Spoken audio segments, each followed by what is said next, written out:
frenando el avance de la Corte Suprema sobre la división de los poderes, porque entienden que esto es un daño al gobierno nacional y en realidad lo que se está dañando es a la propia democracia, al sistema republicano. Tenemos el placer de que nos atienda y tomar contacto con un referente de la justicia crítica del Poder Judicial que tenemos, el doctor Juan Ramos Padilla, a quien saludamos, es titular de la Cámara del Tribunal Oral número 29 de la Ciudad de Buenos Aires. Doctor Ramos Padilla, Guillermo Jeremía del programa Así Son las Cosas, junto a Nicolás Chetán, lo saludamos desde Río Cuarto. Buen día, ¿cómo le va? Buen día, un gusto estar con ustedes en Río Cuarto. Igualmente, doctor. Si usted me permite, quiero poner 30 segundos del doctor Rosati, el otro Rosati, el del 2018, que opinaba sobre el Consejo de la Magistratura y el desaguisado en el que estamos. ¿Lo compartimos con la audiencia, por favor? Sí, cómo no. Dice la Constitución que en la conformación del Consejo de la Magistratura deben estar integrados de modo equilibrado la política, es decir, legisladores, de oficialismo y oposición, representantes del Poder Ejecutivo, la justicia, los abogados y académicos y hombres de ciencia. Ahí hay que lograr una equiparación. Nosotros en la Convención del 94 no pusimos cuántos integrantes de cada estamento debían participar porque no llegó el consenso para eso. Cuando empezamos a discutir ese tema no hubo acuerdo. Entonces, ¿y eso hubiera sido bueno que lo hicieran? Sí, porque lo dejamos para las leyes, para el legislador, y las leyes que ha dictado el Congreso de la Nación han sido constantemente cuestionadas en su constitucionalidad por el debate en torno a si había o no equilibrio entre los distintos sectores que la acompañan. Hoy tienen ustedes en consideración Nosotros un tema. Tenemos un expediente sobre el particular en donde se está planteando la inconstitucionalidad de esta composición actual. Si la Corte dijera que es inconstitucional, volveríamos a la ley anterior. Pero como hay un proyecto, como hay varios proyectos en el Congreso de la Nación y la Corte Suprema de Justicia, que es un órgano plural, que es un órgano en el que estamos representados distintas especialidades, distintas historias de vida, distintas pertenencias, identidades originarias, a nosotros nos parece importante, nos ha parecido importante dar un tiempo para que los poderes representativos, es decir, el Congreso, pueda dirimir desde la política esto. ¿Por qué? Porque yo creo en el diálogo entre los poderes, pero es muy importante que el juez nunca reemplace al legislador. El legislador es el que tiene que establecer las reglas generales. Los jueces lo que podemos hacer es descalificar una ley si agravia la Constitución, pero no podemos reemplazar al legislador diciendo cuál es la ley necesaria para tal o cual caso. Bueno, esto decía Rosati cuando ya era miembro de la Corte, a donde entró aceptando condiciones que después debieron ser corregidas. ¿Qué es lo que hoy se le está reprochando a Rosati? ¿Qué le pasó a Rosati, doctor, desde su punto de vista? Es un juez prevaricante, y como todo delincuente, un hipócrita, ¿no? Tenemos una mafia a cargo de la Corte y una mafia enquistada del Poder Judicial. A ver, ustedes decían están celebrando. Los que están celebrando hoy son los mismos que celebraron el 24 de marzo del 76, para empezar a decir algo suave, ¿no? Y los mismos medios de comunicación, y hasta las mismas personas. Rosati intentó ingresar a la Corte violando la Constitución por recomendación que se le hizo al entonces presidente Macri por parte de un prófugo de la justicia, Pepín Rodríguez Simón. Luego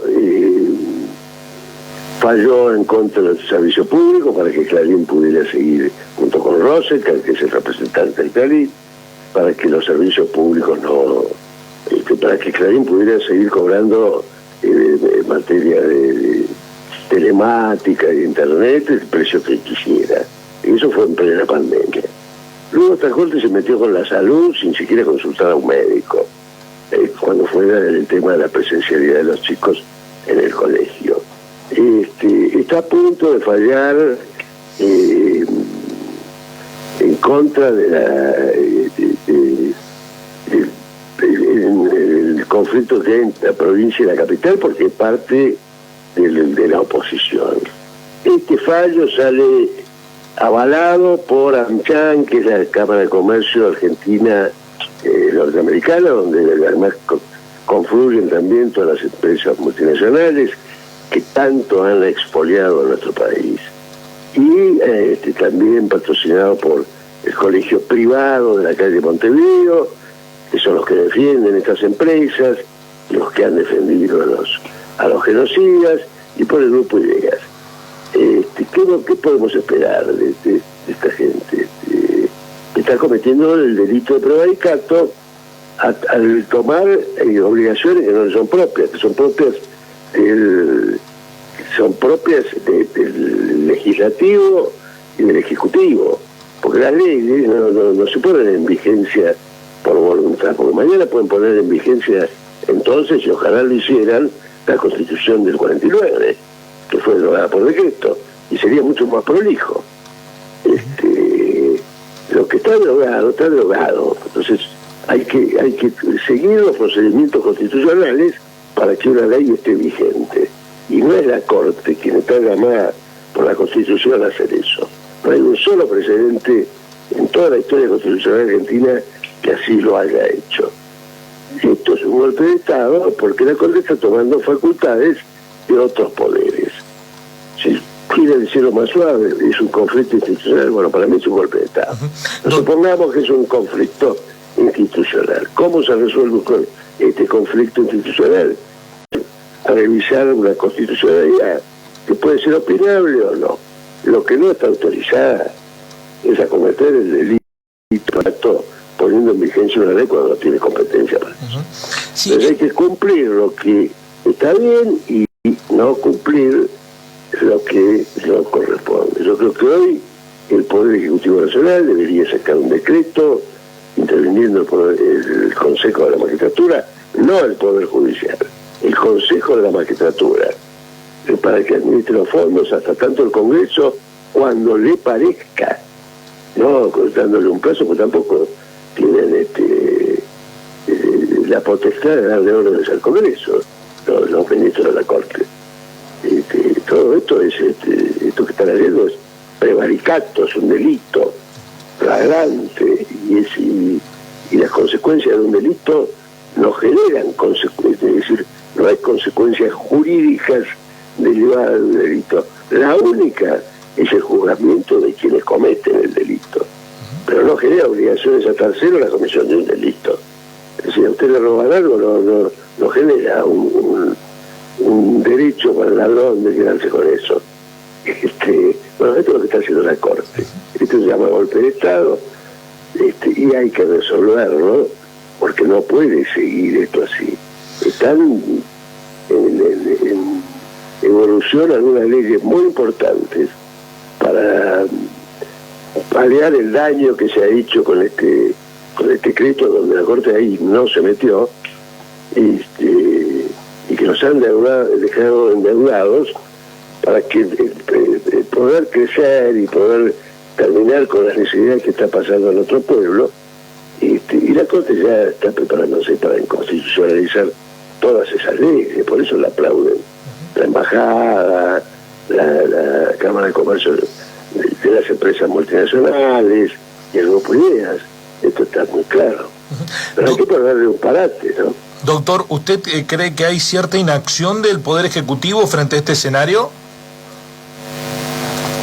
Bueno, ayer anunció medidas, espero que esto pase hoy o mañana.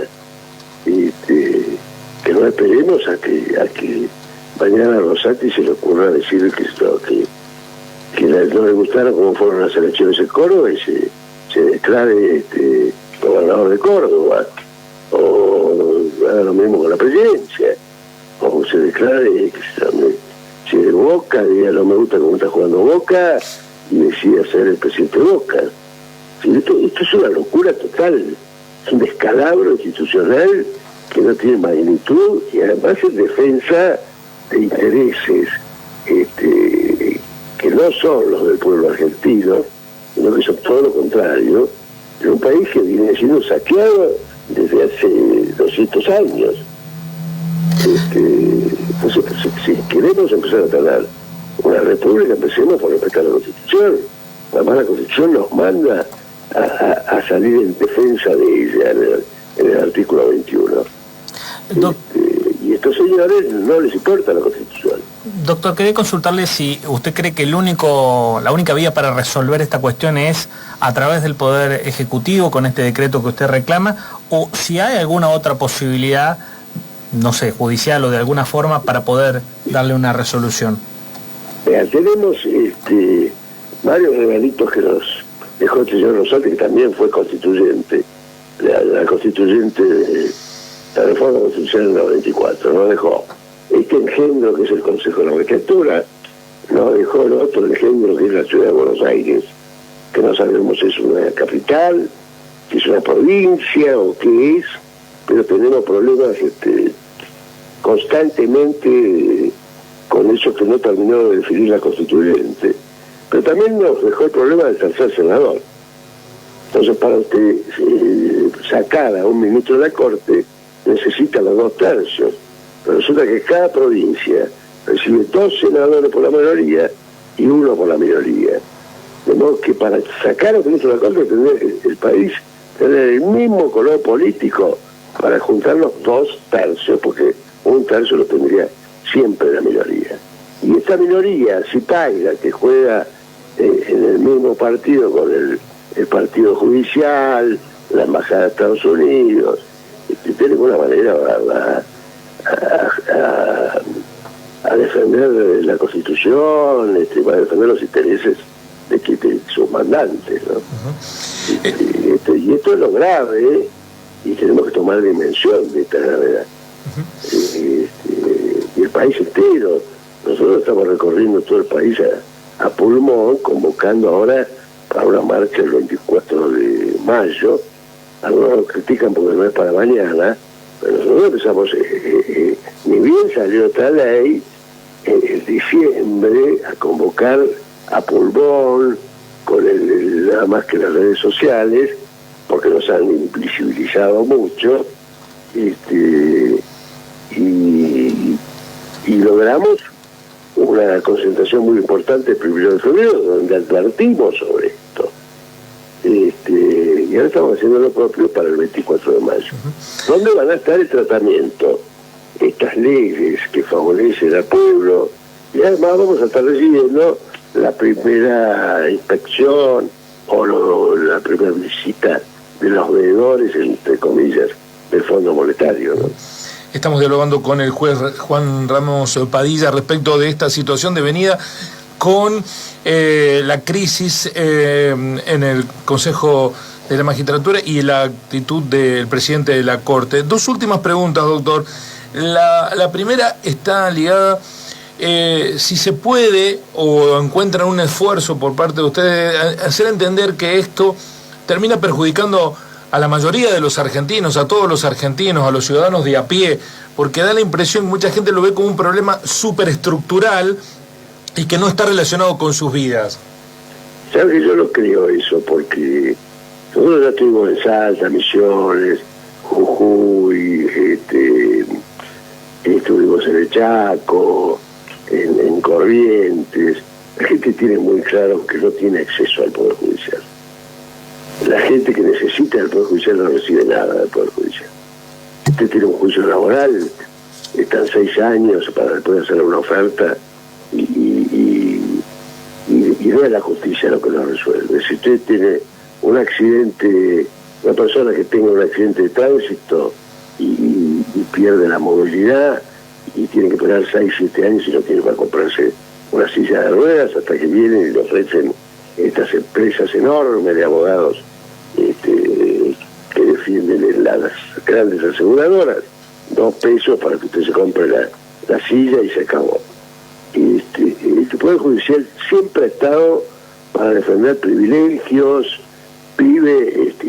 hace alarde de eso, está en un palacio donde están los cortesanos, las excelencias y las señorías. No tiene nada que ver la Corte con lo que necesita un pueblo, y un pueblo que está muy golpeado como ese pueblo argentino. Y finalmente, usted ayer en las redes sociales se quejaba de que en algunos programas que lo habían invitado para debatir estas cuestiones lo han desinvitado. ¿Cree que hay...? Sí, no sé, ahí tiene la costumbre de... Hay muchos intereses en juego, juicios que están en danza. Nos pasó también el 1 de febrero que lo que habíamos decidido es que nadie que tuviera intereses económicos o juicios en la Corte debería ser el que hablara, pero querían hablar todos los que no habían hecho nada para convocar, porque al final se aprendieron todos. Ahora estamos esperando que las organizaciones sociales nos acompañen, que el presidente salga en cadena nacional junto con la presidenta del Senado y el presidente de la Cámara de Diputados y le expliquen a la nación lo que está ocurriendo y la gravedad de estos hechos, porque tenemos que tomar conciencia que esto es un golpe de Estado que nos va a perjudicar a todos. Entonces, unidad del campo nacional y popular, defender la democracia, defender la república es lo que hace falta. Y lo último, ayer hablábamos con el abogado radical constitucionalista cordobés Antonio María Hernández y decía que esto devuelve... ¿Cómo se llama? Antonio María Hernández, que fue convencional constituyente en 1994, y él asegura que esto le devuelve institucionalidad y es respetar la Constitución Nacional y que es ponerle límite a la ambición del kirchnerismo de cooptar el Poder Judicial. Yo no creo que la Constitución hable del kirchnerismo. Tampoco tuvo en cuenta la Constitución, que este señor que de Constitución, no sé, fue constituyente, pero eso no quiere decir que sea constitucionalista. Como dice Aníbal y Fernández, algunos son constitucionalistas porque alguna vez pasaron por la estación de trenes, ¿no? La verdad es que no creo que tenga ningún... Me gustaría debatir con un constitucionalista de esa talla para que me explique de dónde están las facultades del Poder Judicial para dictar leyes o poner leyes en vigencia. ¿Qué es esto de ponerle freno al kirchnerismo? ¿De qué habla? Habla como miembro del radicalismo, pero del radicalismo cipayo, no de aquel radicalismo que nos enseñó Alfonsín. O habla el nombre del PRO, pero no habla el nombre de un hombre que ha estudiado Derecho y que supuestamente sabe algo de constitucional, ¿no? ¿Usted confía, doctor Ramos Padilla, que la movilización popular le ponga límite a las ambiciones del Poder Judicial, sobre todo de la Corte Suprema? Yo creo que es la única herramienta que tenemos, porque esta Constitución, de la que este señor tocamos recién, que ya me olvidé el apellido por suerte, estos regalitos que nos dejó la Constitución del 94, como el Consejo de la Magistratura, que es un engendro, como la Ciudad de Buenos Aires, no se sabe bien qué es, y que fue el tercer senador, que son 2 senadores que se le da a la mayoría y uno a la minoría, así que con estos tipos como este que me dice usted, el Senado, por ejemplo, nunca debería ser el país de un solo color político para poder tener los 2 tercios. Entonces, en esta situación de golpe de Estado, es el pueblo que recupera la soberanía que había delegado en sus representantes, porque sus representantes no responden, y entonces el pueblo tiene que recuperar la soberanía y hacer valer esa soberanía, exigiendo que se vayan estos ministros de la Corte, para que puedan salir todas estas leyes que tanto necesitamos y la Corte no siga golpeando al gobierno nacional y popular con la volteada. Doctor Ramos Padilla, muchas gracias por atendernos, muy amable. No, muchas gracias a ustedes. El doctor Juan Ramos Padillas, juez que tiene un pensamiento crítico y es uno de los activistas judiciales que convoca la marcha contra la Corte Suprema de Justicia, es titular de la Cámara del Tribunal Oral número 29 de la ciudad de Buenos Aires. La polémica está instalada, estamos frente a un problema supremo con la Corte. Así son las